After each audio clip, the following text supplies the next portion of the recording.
Chapter 39.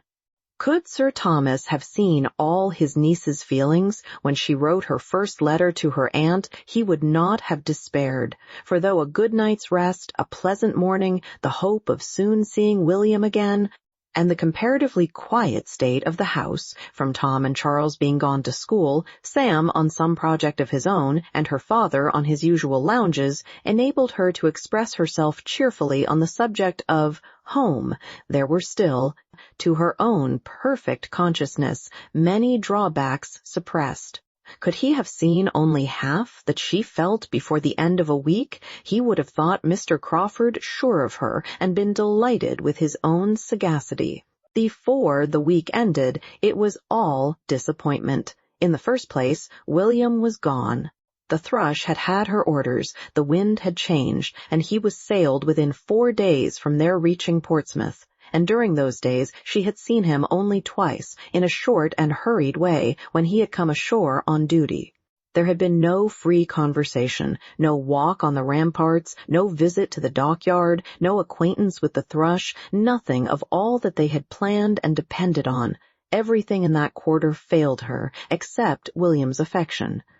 His last thought on leaving home was for her. He stepped back again to the door to say, "Take care of Fanny, mother. She is tender, and not used to rough it like the rest of us. I charge you, take care of Fanny." William was gone, and the home he had left her in was, Fanny could not conceal it from herself, in almost every respect, the very reverse of what she could have wished. It was the abode of noise, disorder, and impropriety. Nobody was in their right place, nothing was done as it ought to be. She could not respect her parents as she had hoped. On her father, her confidence had not been sanguine, but he was more negligent of his family, his habits were worse, and his manners coarser than she had been prepared for. He did not want abilities, but he had no curiosity and no information beyond his profession. He read only the newspaper and the Navy List. He talked only of the dockyard, the harbor, Spithead, and the Mother Bank. He swore and he drank. He was dirty and gross. She had never been able to recall anything approaching to tenderness in his former treatment of herself. There had remained only a general impression of roughness and loudness, and now he scarcely ever noticed her but to make her the object of a coarse joke. Her disappointment in her mother was greater. There she had hoped much and found almost nothing. Every flattering scheme of being of consequence to her soon fell to the ground. Mrs. Price was not unkind, but instead of gaining on her affection and confidence and becoming more and more dear, her daughter never met with greater kindness from her than on the first day of her arrival. The instinct of nature was soon satisfied, and Mrs. Price's attachment had no other source. Her heart and her time were already quite full. She had neither leisure nor affection to bestow on Fanny. Her daughters never had been much to her. She was fond of her sons, especially of William, but Betsy was the first of her girls whom she had ever much regarded. To her she was most injudiciously indulgent. William was her pride, Betsy her darling, and John, Richard, Sam, Tom, and Charles occupied all the rest of her maternal solicitude, alternately her worries and her comforts. These shared her heart. Her time was given chiefly to her house and her servants. Her days were spent in a kind of slow bustle. All was busy without getting on, always behindhand and lamenting it, without altering her ways, wishing to be an economist without contrivance or regularity, dissatisfied with her servants, without skill to make them better, and whether helping or reprimanding or indulging them without any power of engaging their respect. Of her 2 sisters, Mrs. Price very much more resembled Lady Bertram than Mrs. Norris.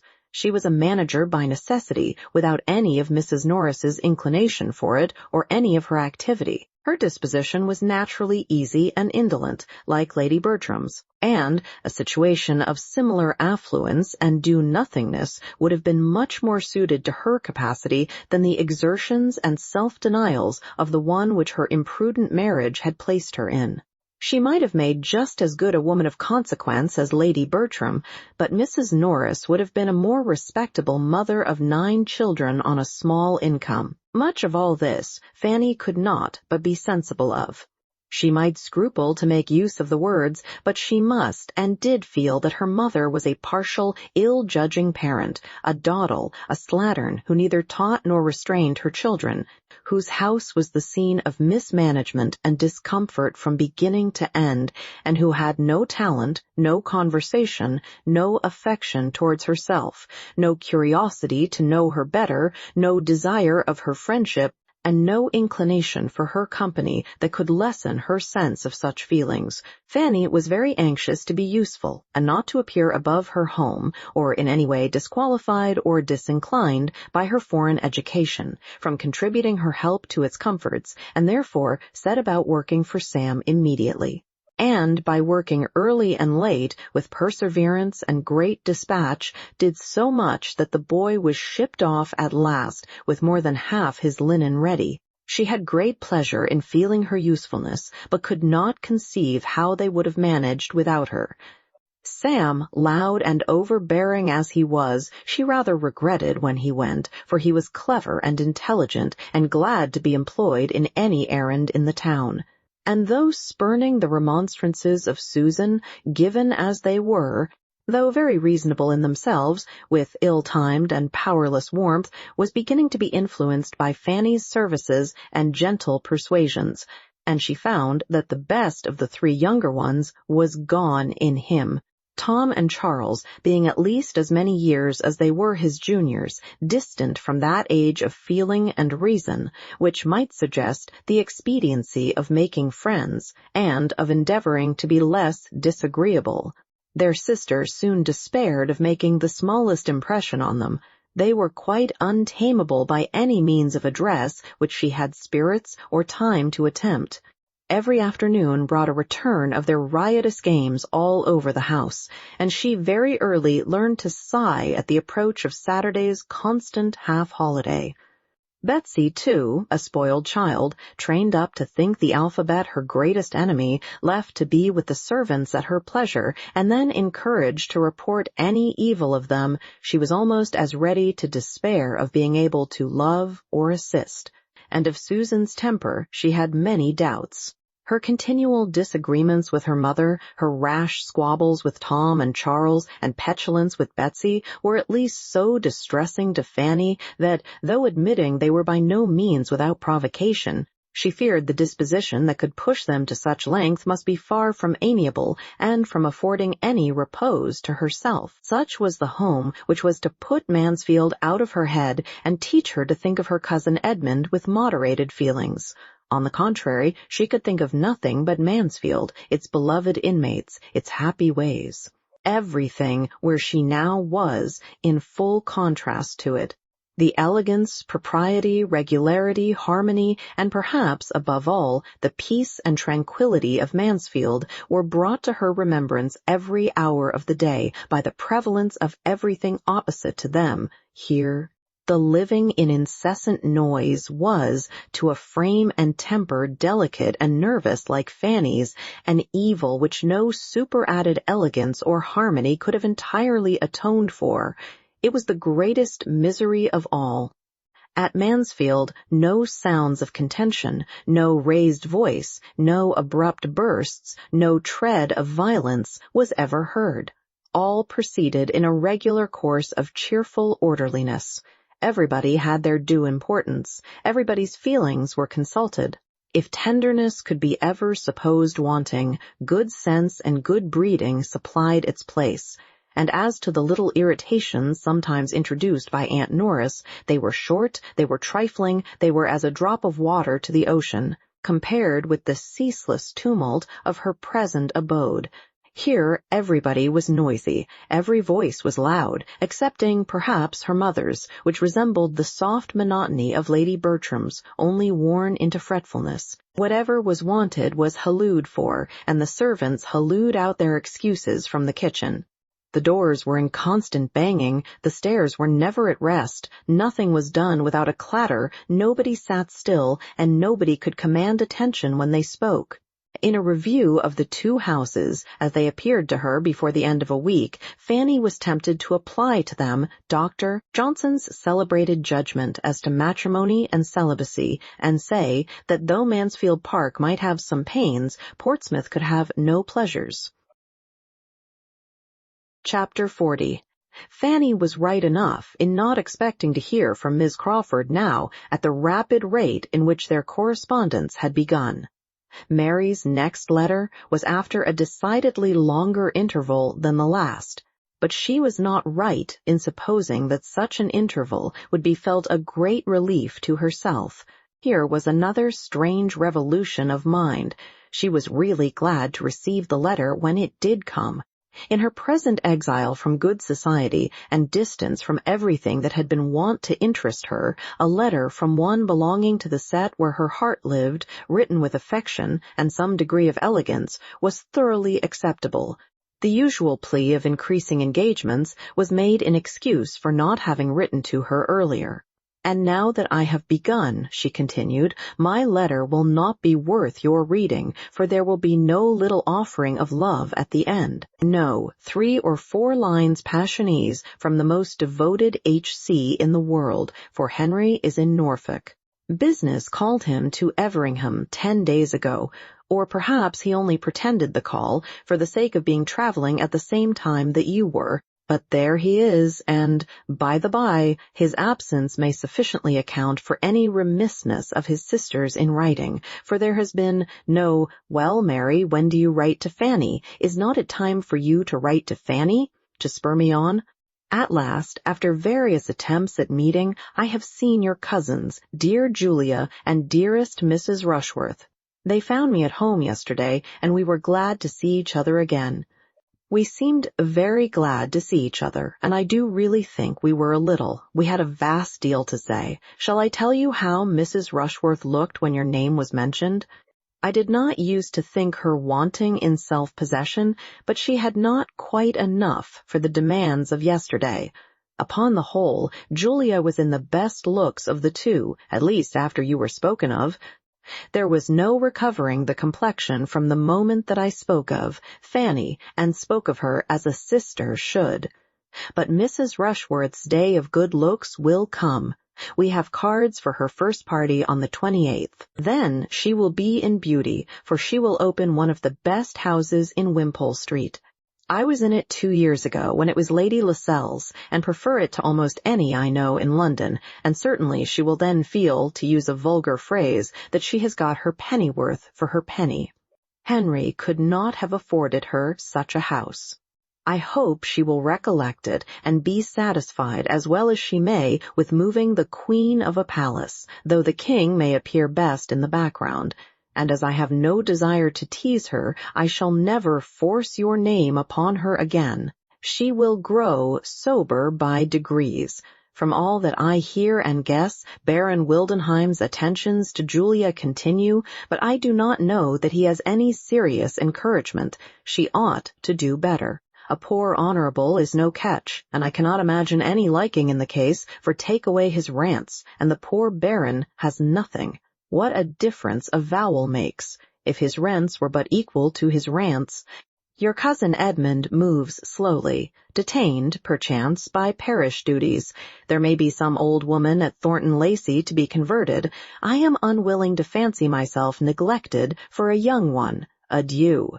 My dear sweet Fanny, this is a long letter from London. Write me a pretty one in reply to gladden Henry's eyes when he comes back, and send me an account of all the dashing young captains whom you disdain for his sake.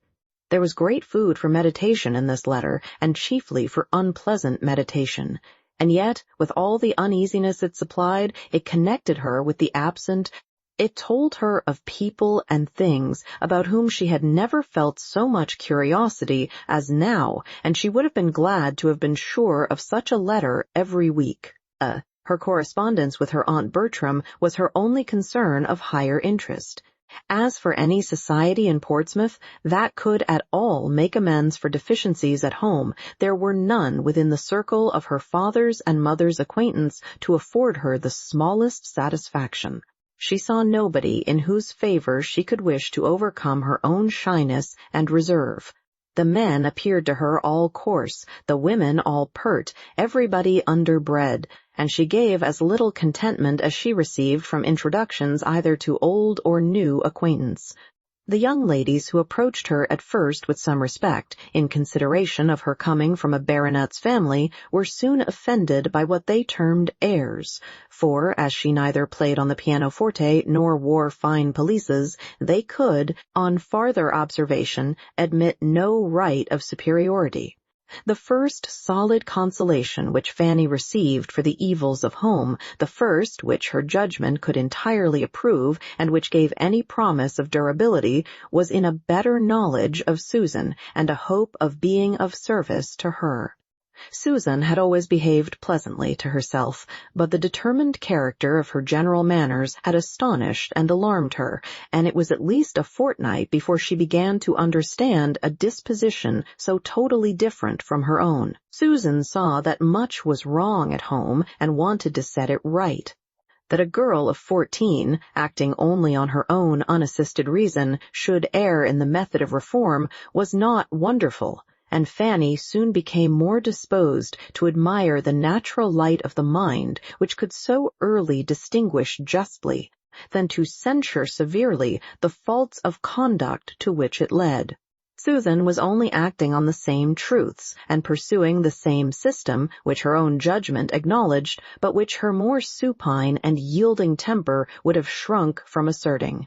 Susan tried to be useful where she could only have gone away and cried, and that Susan was useful she could perceive, that things, bad as they were, would have been worse but for such interposition, and that both her mother and Betsy were restrained from some excesses of very offensive indulgence and vulgarity.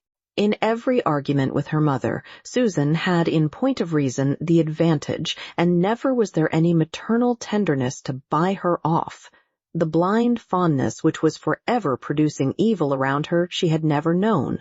There was no gratitude for affection, past or present, to make her better bear with its excesses to the others. All this became gradually evident, and gradually placed Susan before her sister as an object of mingled compassion and respect. That her manner was wrong, however, at times very wrong, her measures often ill-chosen and ill-timed, and her looks and language very often indefensible, Fanny could not cease to feel.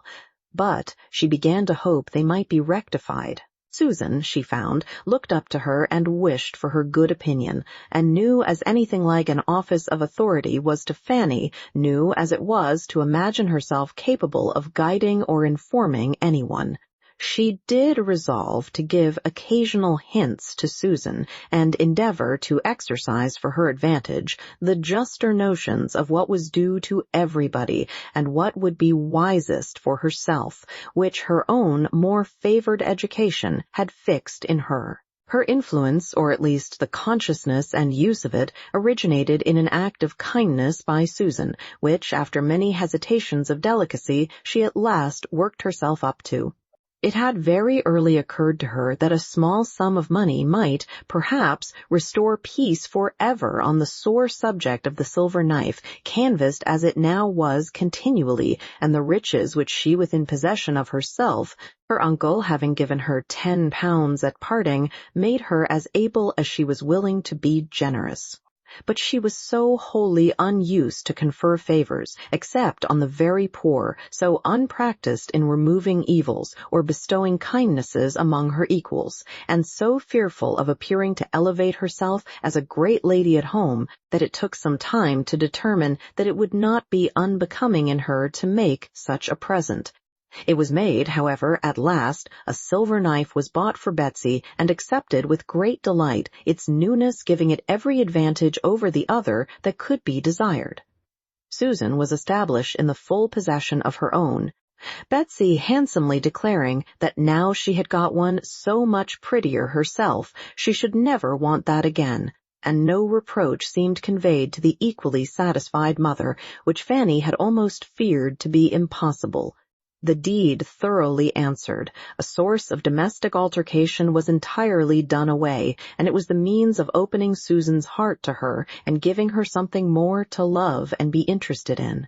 Susan shewed that she had delicacy, pleased as she was to be mistress of property, which she had been struggling for at least 2 years. She yet feared that her sister's judgment had been against her, and that a reproof was designed her for having so struggled as to make the purchase necessary for the tranquillity of the house. Her temper was open. She acknowledged her fears, blamed herself for having contended so warmly. And from that hour, Fanny, understanding the worth of her disposition and perceiving how fully she was inclined to seek her good opinion and refer to her judgment, began to feel again the blessing of affection and to entertain the hope of being useful to a mind so much in need of help and so much deserving it.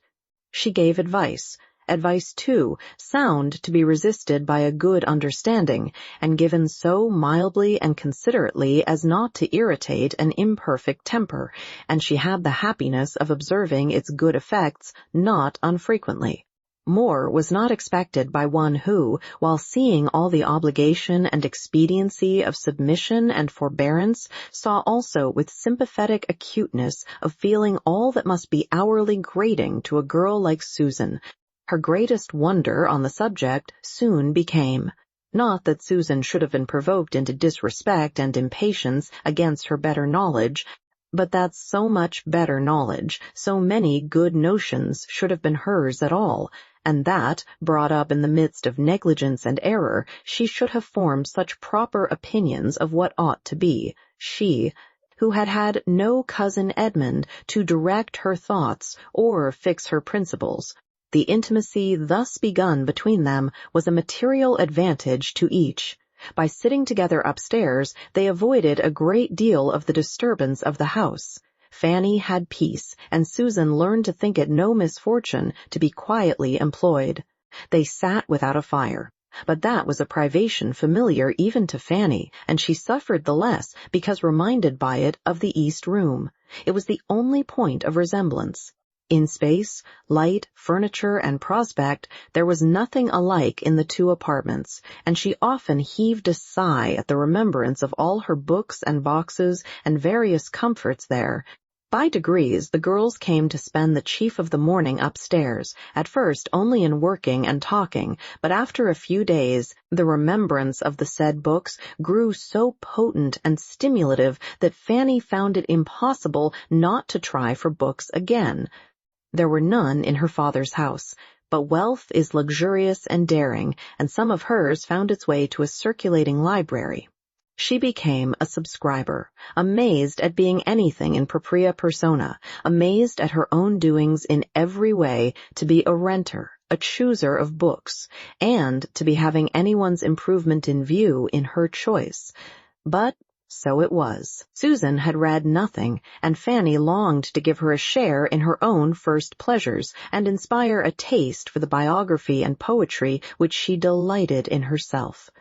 In this occupation she hoped, moreover, to bury some of the recollections of Mansfield, which were too apt to seize her mind if her fingers only were busy, and, especially at this time, hoped it might be useful in diverting her thoughts from pursuing Edmund to London, whither, on the authority of her aunt's last letter, she knew he was gone.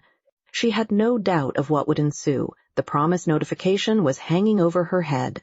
The postman's knock within the neighborhood was beginning to bring its daily terrors, and if reading could banish the idea for even half an hour, it was something gained.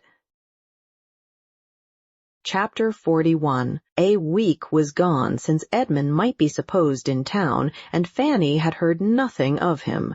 There were 3 different conclusions to be drawn from his silence, between which her mind was in fluctuation, each of them at times being held the most probable.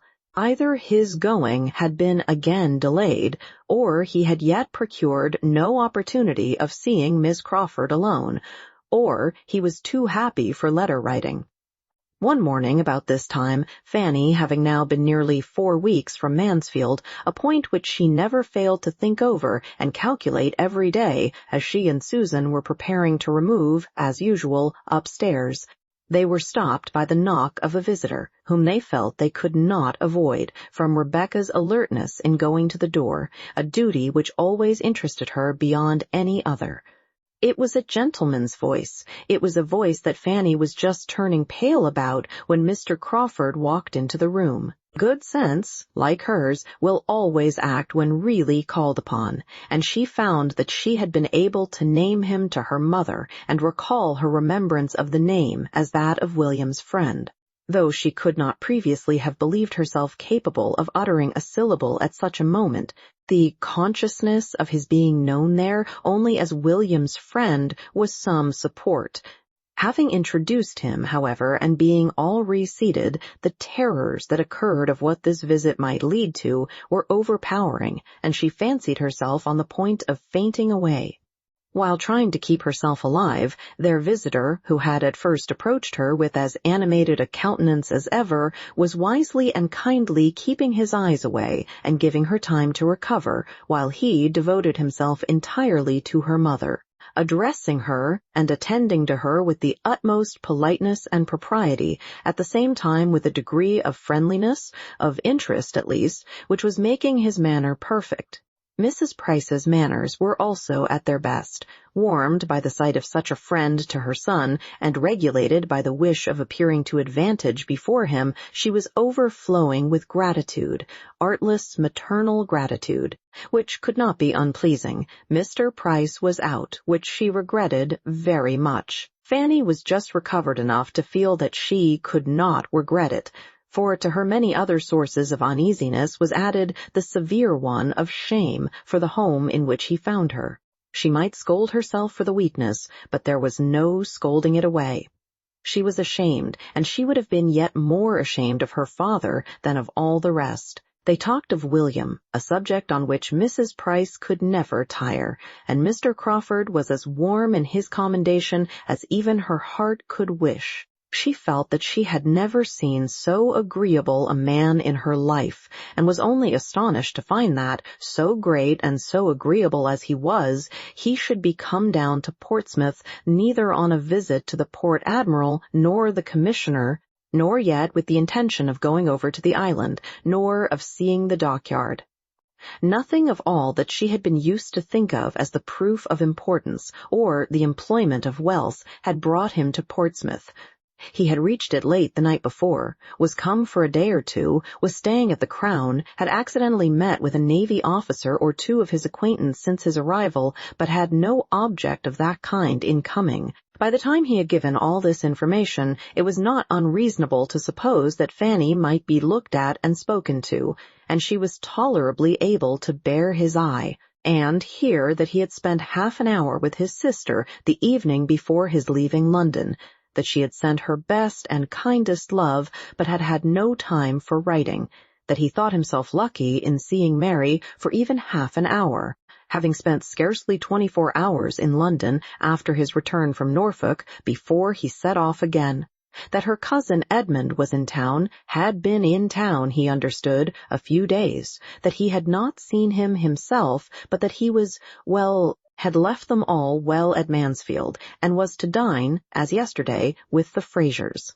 Fanny listened collectedly, even to the last-mentioned circumstance. Nay, it seemed a relief to her worn mind to be at any certainty, and the words, "Then by this time it is all settled," passed internally, without more evidence of emotion than a faint blush. After talking a little more about Mansfield, a subject in which her interest was most apparent, Crawford began to hint at the expediency of an early walk. It was a lovely morning, and at that season of the year a fine morning so often turned off that it was wisest for everybody not to delay their exercise, and such hints producing nothing, he soon proceeded to a positive recommendation to Mrs. Price and her daughters to take their walk without loss of time. Now they came to an understanding. Mrs. Price, it appeared, scarcely ever stirred out of doors, except of a Sunday. She owned she could seldom, with her large family, find time for a walk. Would she not, then, persuade her daughters to take advantage of such weather and allow him the pleasure of attending them? Mrs. Price was greatly obliged and very complying. Her daughters were very much confined. Portsmouth was a sad place. They did not often get out, and she knew they had some errands in the town which they would be very glad to do. And the consequence was that Fanny, strange as it was, strange, awkward, and distressing, found herself and Susan within 10 minutes walking towards the High Street with Mr. Crawford. It was soon pain upon pain, confusion upon confusion, for they were hardly in the High Street before they met her father, whose appearance was not the better from its being Saturday. He stopped, and, ungentlemanlike as he looked, Fanny was obliged to introduce him to Mr. Crawford. She could not have a doubt of the manner in which Mr. Crawford must be struck. He must be ashamed and disgusted altogether. He must soon give her up and cease to have the smallest inclination for the match. And yet, though she had been so much wanting his affection to be cured, this was a sort of cure that would be almost as bad as the complaint. And I believe there is scarcely a young lady in the United Kingdoms who would not rather put up with the misfortune of being sought by a clever, agreeable man than have him driven away by the vulgarity of her nearest relations.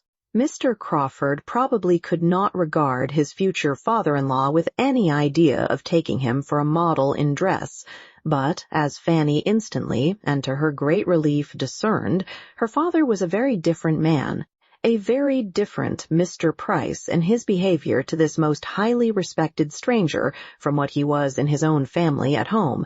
His manners now, though not polished, were more than passable. They were grateful, animated, manly. His expressions were those of an attached father and a sensible man. His loud tones did very well in the open air, and there was not a single oath to be heard. Such was his instinctive compliment to the good manners of Mr. Crawford, and, be the consequence what it might, Fanny's immediate feelings were infinitely soothed. The conclusion of the two gentlemen's civilities was an offer of Mr. Price's to take Mr. Crawford into the dockyard, which Mr. Crawford, desirous of accepting as a favor what was intended as such, though he had seen the dockyard again and again, and hoping to be so much the longer with Fanny, was very gratefully disposed to avail himself of if the Miss Prices were not afraid of the fatigue. And as it was somehow or other ascertained, or inferred, or at least acted upon, that they were not at all afraid, to the dockyard they were all to go, and but for Mr. Crawford, Mr. Price would have turned thither directly, without the smallest consideration for his daughter's errands in the High Street. He took care, however, that they should be allowed to go to the shops they came out expressly to visit, and it did not delay them long, for Fanny could so little bear to excite impatience or be waited for, that before the gentlemen, as they stood at the door, could do more than begin upon the last naval regulations, or settle the number of 3-deckers now in commission, their companions were ready to proceed. They were then to set forward for the dockyard at once, and the walk would have been conducted, according to Mr. Crawford's opinion, in a singular manner, had Mr. Price been allowed the entire regulation of it, as the two girls, he found, would have been left to follow and keep up with them or not, as they could, while they walked on together at their own hasty pace. He was able to introduce some improvement occasionally, though by no means to the extent he wished. He absolutely would not walk away from them, and at any crossing or any crowd, when Mr. Price was only calling out, "Come, girls! Come, Fan! Come, Sue! Take care of yourselves! Keep a sharp lookout!" he would give them his particular attendance. Once fairly in the dockyard, he began to reckon upon some happy intercourse with Fanny, as they were very soon joined by a brother lounger of Mr. Price's, who was come to take his daily survey of how things went on, and who must prove a far more worthy companion than himself. And after a time, the two officers seemed very well satisfied going about together and discussing matters of equal and never-failing interest.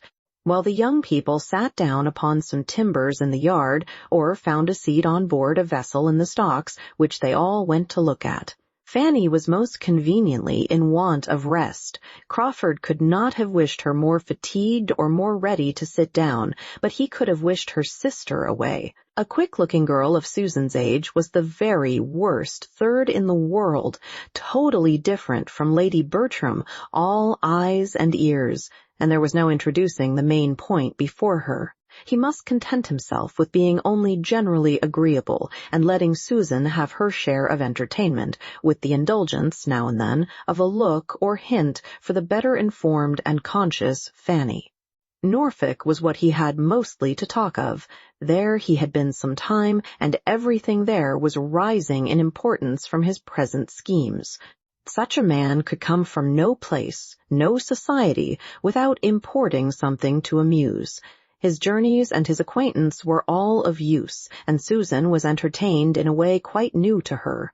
For Fanny, somewhat more was related than the accidental agreeableness of the parties he had been in. For her approbation, the particular reason of his going into Norfolk at all at this unusual time of year was given. It had been real business, relative to the renewal of a lease in which the welfare of a large and, he believed, industrious family was at stake. He had suspected his agent of some underhand dealing, of meaning to bias him against the deserving, and he had determined to go himself and thoroughly investigate the merits of the case. He had gone, had done even more good than he had foreseen, had been useful to more than his first plan had comprehended, and was now able to congratulate himself upon it, and to feel that in performing a duty he had secured agreeable recollections for his own mind. He had introduced himself to some tenants whom he had never seen before. He had begun making acquaintance with cottages whose very existence, though on his own estate, had been hitherto unknown to him. This was aimed, and well aimed, at Fanny. It was pleasing to hear him speak so properly. Here he had been acting as he ought to do, to be the friend of the poor and the oppressed. Nothing could be more grateful to her, and she was on the point of giving him an approving look when it was all frightened off by his adding a something too pointed of his hoping soon to have an assistant, a friend, a guide in every plan of utility or charity for Everingham, a somebody that would make Everingham and all about it a dearer object than it had ever been yet. She turned away and wished he would not say such things. She was willing to allow he might have more good qualities than she had been wont to suppose. She began to feel the possibility of his turning out well at last. But he was, and must ever be, completely unsuited to her, and ought not to think of her. He perceived that enough had been said of Everingham, and that it would be as well to talk of something else, and turned to Mansfield. He could not have chosen better. That was a topic to bring back her attention and her looks almost instantly. It was a real indulgence to her to hear or to speak of Mansfield. Now so long divided from everybody who knew the place, she felt it quite the voice of a friend when he mentioned it, and led the way to her fond exclamations in praise of its beauties and comforts, and by his honorable tribute to its inhabitants allowed her to gratify her own heart in the warmest eulogium, in speaking of her uncle as all that was clever and good, and her aunt as having the sweetest of all sweet tempers. He had a great attachment to Mansfield himself. He said so. He looked forward with the hope of spending much, very much, of his time there, always there, or in the neighborhood. He particularly built upon a very happy summer and autumn there this year. He felt that it would be so, he depended upon it, a summer and autumn infinitely superior to the last, as animated, as diversified, as social, but with circumstances of superiority undescribable. Mansfield, Sotherton, Thornton Lacey, he continued, what a society will be comprised in those houses! And at Michaelmas, perhaps, a fourth may be added, some small hunting box in the vicinity of everything so dear. For as to any partnership in Thornton Lacey, as Edmund Bertram once good-humoredly proposed, I hope I foresee two objections, two fair, excellent, irresistible objections to that plan. Fanny was doubly silenced here, though when the moment was past could regret that she had not forced herself into the acknowledged comprehension of one half of his meaning, and encouraged him to say something more of his sister and Edmund. It was a subject which she must learn to speak of, and the weakness that shrunk from it would soon be quite unpardonable. When Mr. Price and his friend had seen all that they wished, or had time for, the others were ready to return, and in the course of their walk back, Mr. Crawford contrived a minute's privacy for telling Fanny that his only business in Portsmouth was to see her, that he was come down for a couple of days on her account and hers only, and because he could not endure a longer total separation. She was sorry, really sorry, and yet in spite of this and the 2 or 3 other things which she wished he had not said, she thought him altogether improved since she had seen him. He was much more gentle, obliging, and attentive to other people's feelings than he had ever been at Mansfield. She had never seen him so agreeable, so near being agreeable. His behavior to her father could not offend, and there was something particularly kind and proper in the notice he took of Susan. He was decidedly improved. She wished the next day over. She wished he had come only for one day. But it was not so very bad as she would have expected. The pleasure of talking of Mansfield was so very great. Before they parted, she had to thank him for another pleasure, and one of no trivial kind. Her father asked him to do them the honor of taking his mutton with them, and Fanny had time for only one thrill of horror before he declared himself prevented by a prior engagement. He was engaged to dinner already, both for that day and the next. He had met with some acquaintance at the Crown who would not be denied. He should have the honor, however, of waiting on them again on the morrow, etc., and so they parted. Fanny in a state of actual felicity from escaping so horrible an evil. To have had him join their family dinner party and see all their deficiencies would have been dreadful. Rebecca's cookery and Rebecca's waiting, and Betsy's eating at table without restraint and pulling everything about as she chose, were what Fanny herself was not yet enough inured to for her often to make a tolerable meal. She was nice only from natural delicacy, but he had been brought up in a school of luxury and epicurism. Chapter 42. The Prices were just setting off for church the next day when Mr. Crawford appeared again. He came not to stop, but to join them. He was asked to go with them to the garrison chapel, which was exactly what he had intended, and they all walked thither together. The family were now seen to advantage. Nature had given them no inconsiderable share of beauty, and every Sunday dressed them in their cleanest skins and best attire. Sunday always brought this comfort to Fanny, and on this Sunday she felt it more than ever. Her poor mother now did not look so very unworthy of being Lady Bertram's sister as she was, but too apt to look. It often grieved her to the heart to think of the contrast between them, to think that where nature had made so little difference, circumstances should have made so much, and that her mother, as handsome as Lady Bertram and some years her junior, should have an appearance so much more worn and faded, so comfortless, so slatternly, so shabby. But Sunday made her a very creditable and tolerably cheerful-looking Mrs. Price, coming abroad with a fine family of children, feeling a little respite of her weekly cares, and only discomposed if she saw her boys run into danger, or Rebecca pass by with a flower in her hat. In chapel they were obliged to divide, but Mr. Crawford took care not to be divided from the female branch, and after chapel he still continued with them and made one in the family party on the ramparts. Mrs. Price took her weekly walk on the ramparts every fine Sunday throughout the year, always going directly after morning service and staying till dinner time.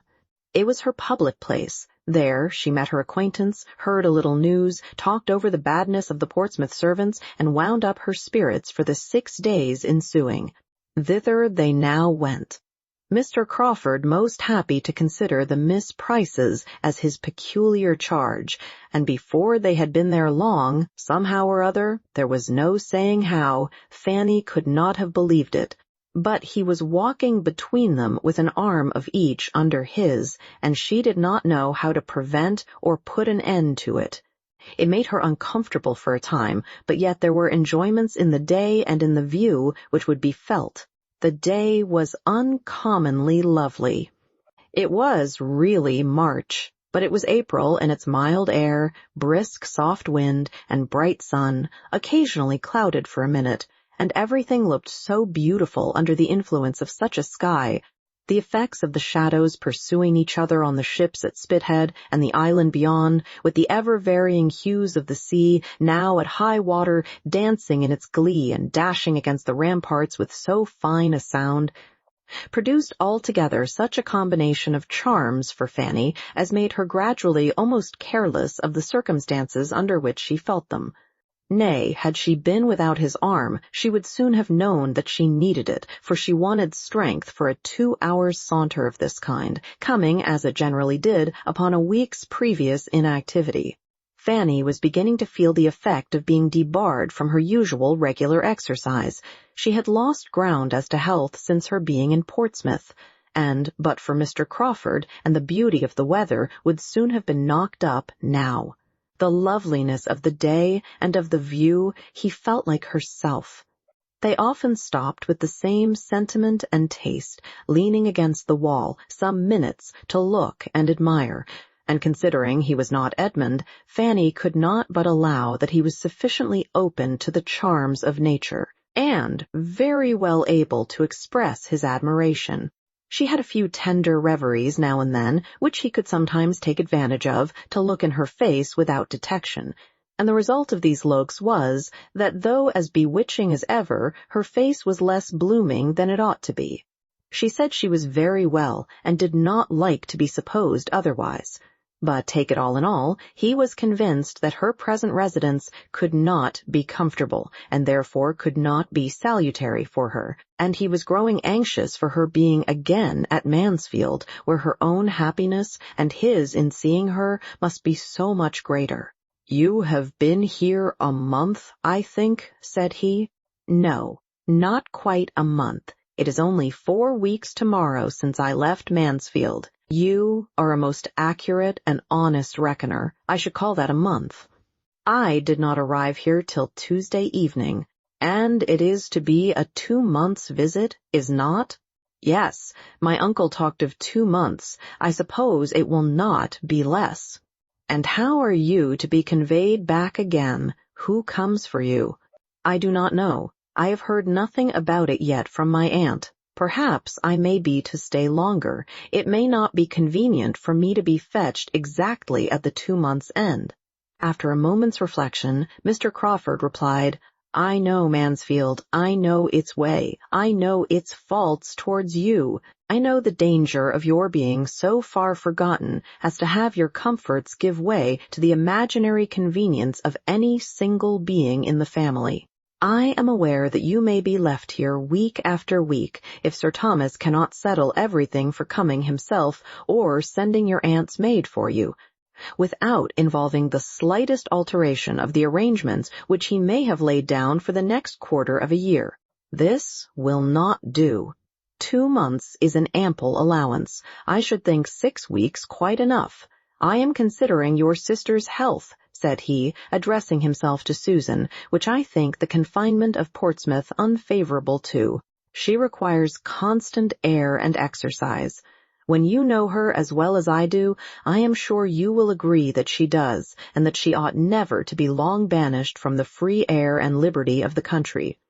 If, therefore, turning again to Fanny, you find yourself growing unwell, and any difficulties arise about your returning to Mansfield without waiting for the 2 months to be ended, that must not be regarded as of any consequence. If you feel yourself at all less strong or comfortable than usual and will only let my sister know it, give her only the slightest hint, she and I will immediately come down and take you back to Mansfield. You know the ease and the pleasure with which this would be done. You know all that would be felt on the occasion." Fanny thanked him, but tried to laugh it off. "I am perfectly serious," he replied, "as you perfectly know, and I hope you will not be cruelly concealing any tendency to indisposition. Indeed, you shall not. It shall not be in your power, for so long only as you positively say in every letter to Mary, 'I am well,' and I know you cannot speak or write a falsehood, so long only shall you be considered as well." Fanny thanked him again, but was affected and distressed to a degree that made it impossible for her to say much, or even to be certain of what she ought to say. This was towards the close of their walk. He attended them to the last, and left them only at the door of their own house, when he knew them to be going to dinner, and therefore pretended to be waited for elsewhere. "I wish you were not so tired," said he, still detaining Fanny after all the others were in the house. "I wish I left you in stronger health. Is there anything I can do for you in town? I have half an idea of going into Norfolk again soon. I am not satisfied about Madison. I am sure he still means to impose on me if possible, and get a cousin of his own into a certain mill, which I design for somebody else. I must come to an understanding with him. I must make him know that I will not be tricked on the south side of Everingham any more than on the north, that I will be master of my own property. I was not explicit enough with him before. The mischief such a man does on an estate, both as to the credit of his employer and the welfare of the poor, is inconceivable. I have a great mind to go back into Norfolk directly and put everything at once on such a footing as cannot be afterwards swerved from. Madison is a clever fellow. I do not wish to displace him, provided he does not try to displace me. But it would be simple to be duped by a man who has no right of creditor to dupe me, and worse than simple to let him give me a hard-hearted, griping fellow for a tenant instead of an honest man to whom I have given half a promise already. Would it not be worse than simple? Shall I go? Do you advise it? I advise. You know very well what is right. Yes. When you give me your opinion, I always know what is right. Your judgment is my rule of right. Oh, no, do not say so. We have all a better guide in ourselves, if we would attend to it, than any other person can be. Goodbye. I wish you a pleasant journey tomorrow. Is there nothing I can do for you in town? Nothing. I am much obliged to you. Have you no message for anybody? My love to your sister, if you please, and when you see my cousin Edmund, I wish you would be so good as to say that I suppose I shall soon hear from him.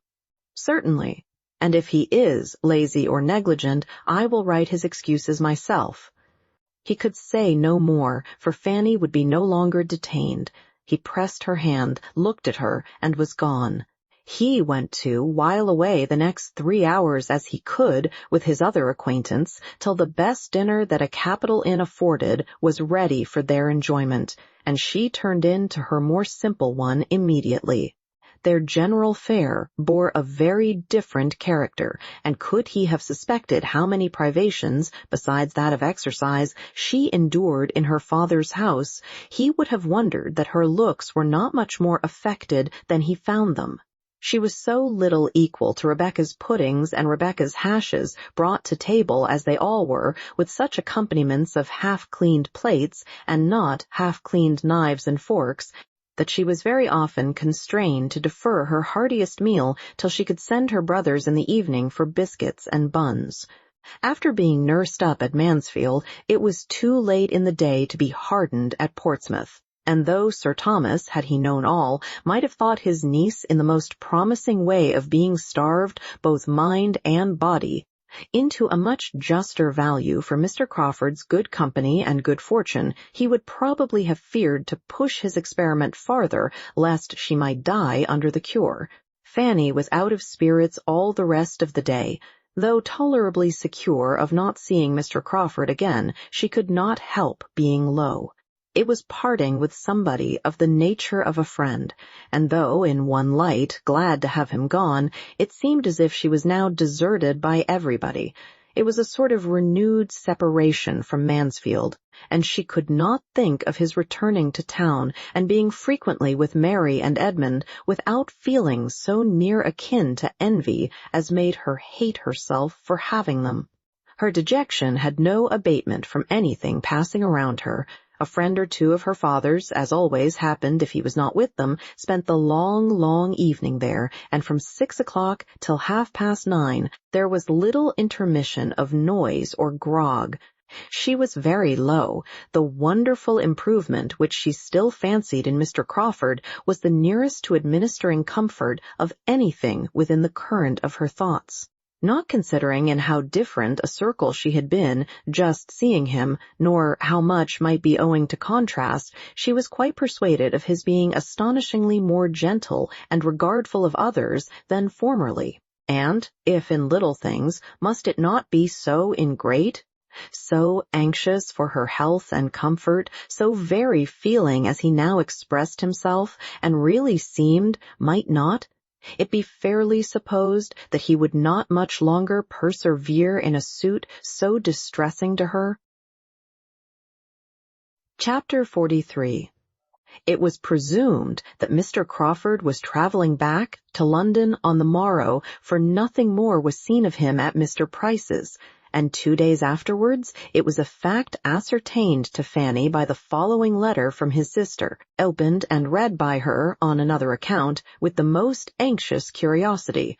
I have to inform you, my dearest Fanny, that Henry has been down to Portsmouth to see you, that he had a delightful walk with you to the dockyard last Saturday, and one still more to be dwelt on the next day on the ramparts, when the balmy air, the sparkling sea, and your sweet looks and conversation were altogether in the most delicious harmony, and afforded sensations which are to raise ecstasy even in retrospect. This, as well as I understand, is to be the substance of my information. He makes me write, but I do not know what else is to be communicated, except this said visit to Portsmouth, and these 2 said walks, and his introduction to your family, especially to a fair sister of yours, a fine girl of 15, who was of the party on the ramparts, taking her first lesson, I presume, in love. I have not time for writing much, but it would be out of place if I had, for this is to be a mere letter of business, penned for the purpose of conveying necessary information, which could not be delayed without risk of evil. My dear Fanny, if I had you here, how I would talk to you! You should listen to me till you were tired, and advise me till you were still tired more. But it is impossible to put 100th part of my great mind on paper, so I will abstain altogether, and leave you to guess what you like. I have no news for you. You have politics, of course, and it would be too bad to plague you with the names of people and parties that fill up my time. I ought to have sent you an account of your cousin's first party, but I was lazy, and now it is too long ago. Suffice it that everything was just as it ought to be, in a style that any of her connections must have been gratified to witness, and that her own dress and manners did her the greatest credit. My friend, Mrs. Fraser, is mad for such a house, and it would not make me miserable. I go to Lady Stornoway after Easter. She seems in high spirits and very happy. I fancy Lord S. is very good-humored and pleasant in his own family, and I do not think him so very ill-looking as I did. At least, one sees many worse. He will not do by the side of your cousin Edmund. Of the last-mentioned hero, what shall I say? If I avoided his name entirely, it would look suspicious. I will say, then, that we have seen him 2 or 3 times, and that my friends here are very much struck with his gentleman-like appearance. Mrs. Fraser, no bad judge, declares she knows but 3 men in town who have so good a person, height, and air, and I must confess, when he dined here the other day, there were none to compare with him, and we were a party of 16. Luckily, there is no distinction of dress nowadays to tell tales, but, yours affectionately. I had almost forgot. It was Edmund's fault. He gets into my head more than does me good. One very material thing I had to say from Henry and myself. I mean about our taking you back into Northamptonshire. My dear little creature, do not stay at Portsmouth to lose your pretty looks. Those vile sea breezes are the ruin of beauty and health. My poor aunt always felt affected if within 10 miles of the sea, which the Admiral, of course, never believed, but I know it was so. I am at your service, and Henry's at an hour's notice. I should like the scheme, and we would make a little circuit and show you Everingham in our way, and perhaps you would not mind passing through London and seeing the inside of St. George's, Hanover Square. Only keep your cousin Edmund from me at such a time. I should not like to be tempted.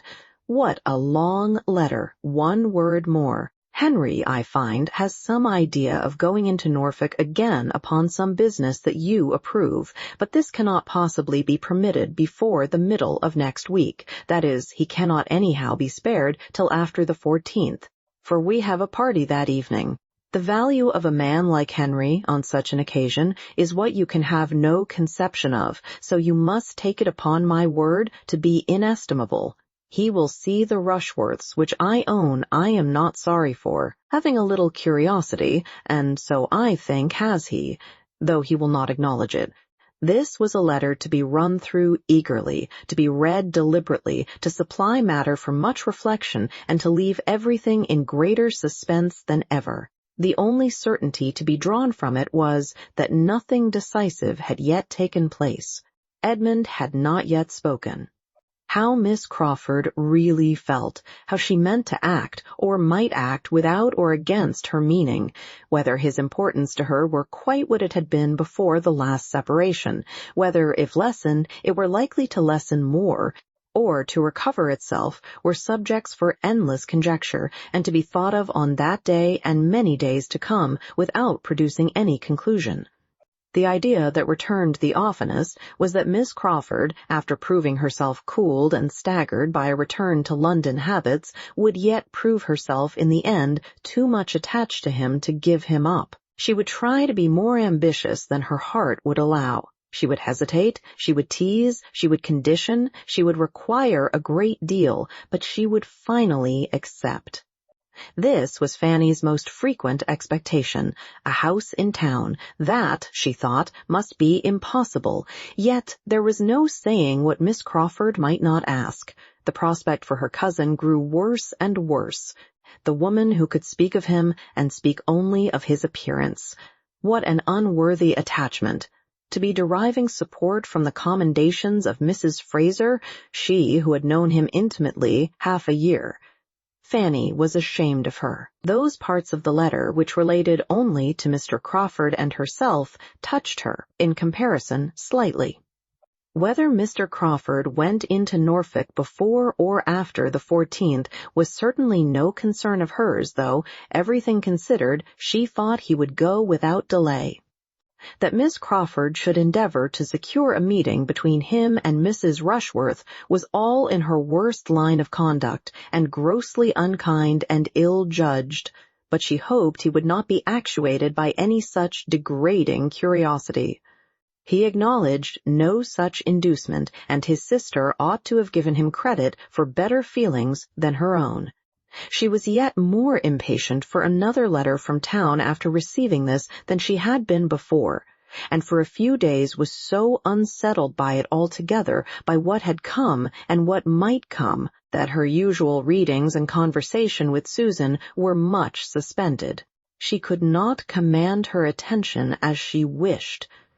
If Mr. Crawford remembered her message to her cousin, she thought it very likely, most likely, that he would write to her at all events. It would be most consistent with his usual kindness, and till she got rid of this idea, till it gradually wore off, by no letters appearing in the course of 3 or 4 days more, she was in a most restless, anxious state. At length, a something like composure succeeded.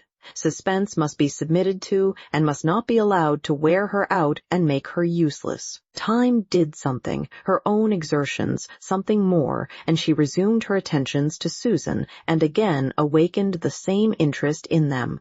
Susan was growing very fond of her, and though without any of the early delight in books which had been so strong in Fanny, with a disposition much less inclined to sedentary pursuits or to information for information's sake, she had so strong a desire of not appearing ignorant as, with a good, clear understanding, made her a most attentive, profitable, thankful pupil. Fanny was her oracle.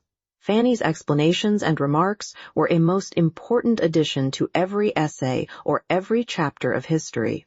What Fanny told her of former times dwelt more on her mind than the pages of Goldsmith, and she paid her sister the compliment of preferring her style to that of any printed author. The early habit of reading was wanting. Their conversations, however, were not always on subjects so high as history or morals.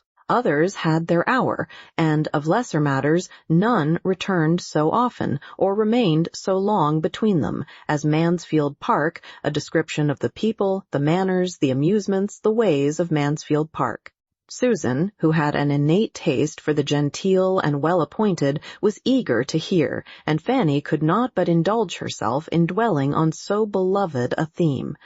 She hoped it was not wrong, though, after a time, Susan's very great admiration of everything said or done in her uncle's house, and earnest longing to go into Northamptonshire, seemed almost to blame her for exciting feelings which could not be gratified. Poor Susan was very little better fitted for home than her elder sister, and as Fanny grew thoroughly to understand this, she began to feel that when her own release from Portsmouth came, her happiness would have a material drawback in leaving Susan behind. That a girl so capable of being made everything good should be left in such hands distressed her more and more. Were she likely to have a home to invite her to, what a blessing it would be, and had it been possible for her to return Mr. Crawford's regard, the probability of his being very far from objecting to such a measure would have been the greatest increase of all her own comforts. She thought he was really good-tempered, and could fancy his entering into a plan of that sort most pleasantly.